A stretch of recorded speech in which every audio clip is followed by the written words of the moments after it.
اور ابھی تو یہ ٹپ آف دی آئس برگ ہے, بلینز کا تو حساب ہی نہیں. دیکھیں آپ کو ماوش میں اس کا ایک حساب بتاتا ہوں, بڑا چھوٹا چھوٹا حساب, کہ پاکستان کی تاریخ میں سب سے زیادہ قرضے جو ہیں پچھلے 4 سال میں عمران خان کی حکومت نے لیے. یعنی پیپلز پارٹی نے, پی ایم ایل این نے, دونوں نے مل کر اتنا قرضہ نہیں لیا جتنا خان صاحب نے لے لیا, ان سے زیادہ لے لیا. اچھا اب 2 چیزیں ہو سکتی تھی, یا تو اسے قرضہ اتارا جاتا یا اس سے کوئی ڈیولپمنٹ پروجیکٹس ہوتے کہ ہمیں کوئی نئی سڑکیں نظر آتی, ہمیں کوئی نئی چیزیں نظر آتی, کوئی انڈر پاس نظر آتے, پل نظر آتے, یا ہمیں اسکول کالج ہسپتال یہ نظر آتے, یا اسے قرضہ اتر گیا ہوتا. تو ہم دیکھ رہے ہیں کہ قرضہ تو اور زیادہ سر چڑھ کر بول رہا ہے, اس کا سود بھی اور زیادہ سر چڑھ کے بول رہا ہے, اور ڈیولپمنٹ کا حال یہ ہے کہ جو بنی ہوئی سڑکیں تھیں وہی نہیں ریپیئر ہوئی 4 سال, اور یعنی جو نہریں ہیں ان کی کھدائی نہیں ہوئی, جو دریا ہیں ان کی ڈریجنگ نہیں ہوئی. تو آپ کا تو ملک کا حال برا ہو گیا ہے, اس کے تو بخیے ادھڑ گئے ہیں.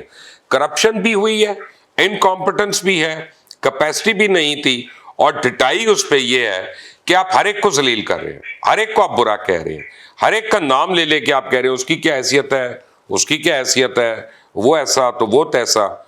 تو یہ زیادہ دیر تو ایسا نہیں چلتا یہ. بالکل. اچھا پیپلز پارٹی کے رہنما منظور وسان صاحب نے یہ پیشگوئی کی ہے کہ الیکشنز کے بعد خان صاحب اہلیہ کے ساتھ باہر چلے جائیں گے. ساتھ ساتھ وہ یہ بھی کہتے ہیں کہ الیکشن سے پہلے ہی پارٹی کے بہت سارے لوگ پی ٹی آئی چھوڑ دیں گے. آپ سمجھتے ہیں ان خبروں میں کوئی صداقت ہے؟ یہ کون سے الیکشن کی بات کی انہوں نے؟ یہ جو نیکسٹ الیکشنز آئیں گے, جنرل الیکشنز. جنرل الیکشن سے پہلے مجھے نہیں پتا کہ وہ باہر جائیں گے کہ نہیں جائیں گے, لیکن اگر گئے تو مجھے لگتا ہے اکیلے جائیں گے. میں اپنی آپ کو رائے دے رہا ہوں اور گٹ فیلنگ آپ کو بتا رہا ہوں, میرا نہیں خیال کہ وہ اہل خانہ کے ساتھ جائیں گے. اور وہ اس کی ایک بڑی سمپل وجہ ہے, اس کی ایک بڑی سمپل وجہ ہے. میں کچھ اور ہنٹ نہیں کرا رہا, میں اس لیے میں پہلے کلیئر کر دوں کہ جہاں انہوں نے جانا ہے وہ صرف انگلینڈ ہے, اور انگلینڈ میں ان کے بچے بھی ہیں.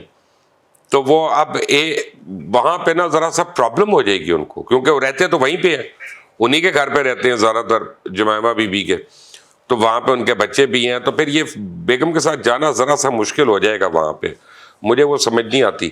لیکن یہ ہے کہ اب آپ سمجھ سکتی ہیں کیونکہ آپ بھی بیگم ہیں تو کسی کی, تو آپ تو نہیں آنے دیں گی کسی کو. نہیں سر, میرے شوہر کی کوئی پہلی شادی نہیں ہے, میں ہی ہوں. بھی ہو, لیکن یہ ہے کہ میں آپ کو بتا رہا ہوں کہ ایک فطری بات ہے نا, میں اس وجہ سے کہہ رہا ہوں کہ وہ اگر گئے تو اکیلے جائیں گے, لیکن مجھے اس بارے میں علم نہیں ہے. لیکن میں آپ کو ایک بات بتا دوں کہ خان صاحب بہت سیریس سچویشن میں اس ملک کو لے آئے ہیں, اور وہ یہ چاہتے ہیں کہ اس ملک میں جمہوری نظام ٹوٹل پیک اپ ہو جائے, اور کسی طرح مارشل لا لگ جائے, ایمرجنسی آ جائے, فوج کو آنا پڑے, تاکہ نہ میں نہ کوئی اور نہ کھیڈاں گے نہ کھیڈن دیں گے, تاکہ میں یہ کہہ سکتا ہوں دیکھو انہوں نے تو پہلے کا پلان بنایا ہوا تھا, تو مجھے تو رہنے نہیں دینا تھا, تو لوگوں نے مجبور کر دیا تو ان کو خود آنا پڑ گیا. یہ اچھا خان صاحب نے لیکن اوورسیز پاکستانیوں کو ووٹ ڈالنے کے حوالے سے جو ترمیم ہے اس کو سپریم کورٹ میں چیلنج کر دیا ہے. دوسری طرف ہم دیکھتے ہیں کہ اپنے جلسوں میں وہ بار بار ظاہر انتخابات جلد کروانے کی رٹ لگائے رکھتے ہیں, کیونکہ اب اگر ترمیم والا پروسیس چلتا ہے سپریم کورٹ میں تو وہ تو ایک لمبا پروسیس ہے. آخر خان صاحب چاہتے کیا ہیں؟ خان صاحب کی کون سی بات آپ کو سمجھ آئی ہے؟ پہلے کون سی بات ہے جس پہ انہوں نے یو ٹرن نہیں لیا؟ پہلے انہوں نے کہا کہ یہ دونوں چور ہیں, ہم سب نے کہا کہ ہاں جی پی ایم ایل این اور پی پی پی دونوں چور ہیں. انہوں نے کہا کہ ان دونوں کا مکمکہ ہے, ہم نے بھی کہا ان دونوں کا آپس میں مکمکہ ہے. پھر انہوں نے کہا کہ ہم نے تو ان کے اوپر کیس ہی کوئی نہیں کیا, ان دونوں نے خود ایک دوسرے پہ کیسز کیے ہوئے, ٹھیک ہے نا.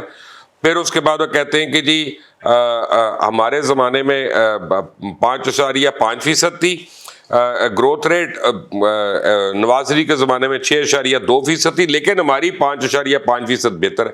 ہر بات پہ تو وہ نفی کر دیتے ہیں, ان کی کون سی بات انسان مانے؟ چلے مجھے یہ بتا دیں آپ, پھر آگے چلتے ہیں کہ جس کی انہوں نے کانٹرڈکشن نہ کی ہو. دیکھیں یہ جو الیکشن کمیشن کی کے خلاف ایک کیمپین انہوں نے کی ہوئی ہے, اور جو الیکٹورل ووٹس کے لیے یہ اوورسیز پاکستانیوں کے ووٹس کے لیے کی ہوئی ہے نا, یہ بے تو کی بات ہے, یہ اس طرح کی بات ہے کہ میں اب اگر میں حکومت میں نہیں ہوں تو میں اب یہ نعرے مار رہا ہوں کہ میں آ گیا تو ملک میں ہر ایک کو میں 50,000 روپے مہینے کا وظیفہ دوں گا, اور گھر بیٹھے آپ کو ملے گا یہ. اب وہ کیسے ملے گا, کیا ہوگا؟ آپ نے یہ کہہ دیا کہ اوورسیز پاکستانیز کو ووٹ کا حق ہے, بھائی وہ ووٹ پڑے گا کیسے؟ وہ جن مشینوں کی آپ بات کریں ان مشینوں پہ تو اپنا 2 نمبری بہت ہے. پوری دنیا میں جس ملک میں وہ استعمال ہوئی ہیں اس کو کینسل کر دیا گیا, اس کو واپس کر دیا گیا. آپ کیسے کر لیں گے؟ تو سمجھ میں نہیں آتا خان صاحب چاہتے کیا ہے. میرا خیال ہے کہ روز وہ سوچتے کہ آج میں نے کیا تقریر کرنی, کیونکہ روز کر رہے ہیں, اس کے بعد وہ اگلی تقریر کا سوچتے ہیں. یہ بھول جاتے ہیں کہ پچھلی تقریر میں انہوں نے کیا کہا تھا, کیا کمٹ کیا تھا یا کیا نشاندہی کی تھی. تو یہ ڈے ٹو ڈے بیسس پہ ہو رہی ہے پالیٹکس. اچھا سر, مہنگائی تو ہو رہی ہے لیکن حمزہ شہباز صاحب نے آج کہا ہے کہ 100 یونٹ تک جو بجلی استعمال کرنے والے صارفین ہیں ان کا بل ریاست دے گی. آپ سمجھتے ہیں کہ آنے والے الیکشن سے پہلے معاشی بحران سے نکلا جا سکے گا؟ ویسے آپ تو کافی پر امید ہیں کہ ایسا ہو سکتا ہے, لیکن کیسے ہوگا؟ میں ہوں, لیکن یہ 100 یونٹ والی بات مجھے سمجھ میں نہیں.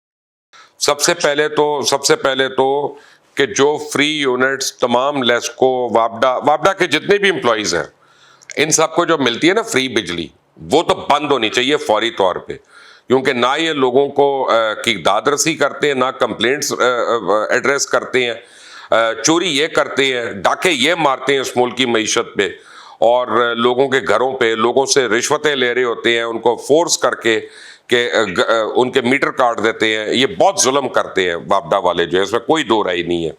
پہلے تو ان کی مفت کی بجلی ختم ہونی چاہیے. ان کی پینشنوں کے اوپر بھی سوالیہ نشان ہے. میں ابھی تو نہیں اس پہ بات کر رہا. میں یہ سمجھتا ہوں کہ حمزہ شہباز کو ایک اور بات کرنی چاہیے. 100 یونٹ 50 یونٹ سے کچھ نہیں ہوتا. جس گھر میں 2 بلب جل رہے ہوں گے نا, وہ بھی بیچارہ اتنی کنزیوم کر جائے گا, تو پنکھا بھی نہیں چلے گا. ان کو چاہیے کہ 3 مرلے تک جو گھر میں رہ رہا ہے اس کی بجلی فری کر دے, اور جو ہماری طرح جو بڑے گھروں میں رہ رہا ہے, میری طرح کسی اور کی طرح, اس کو ڈبل کر دے. بے شک چلے ہم روئیں گے پیٹیں گے, لیکن ہم دے سکتے ہیں, اللہ کا کرم ہے. وہ جو 3 مرلے تک گھر پہ رہ رہی ہے نا, وہ 100 یونٹ کیا وہ 150 یونٹ نہیں دے سکتے. ان کو کوئی فرق نہیں پڑتا اس سے ان کی زندگی میں.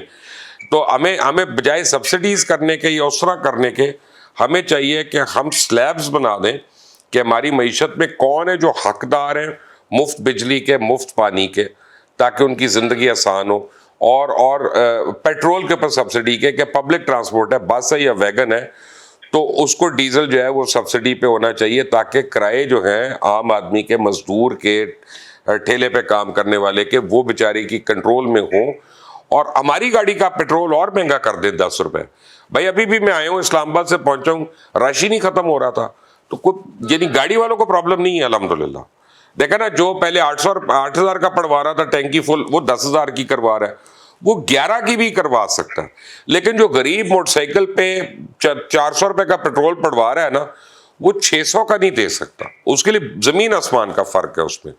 تو میرا خیال ہے گورنمنٹ کو سوچنا چاہیے اپنی پرائیورٹیز کے اوپر. ایسا ہی ہے.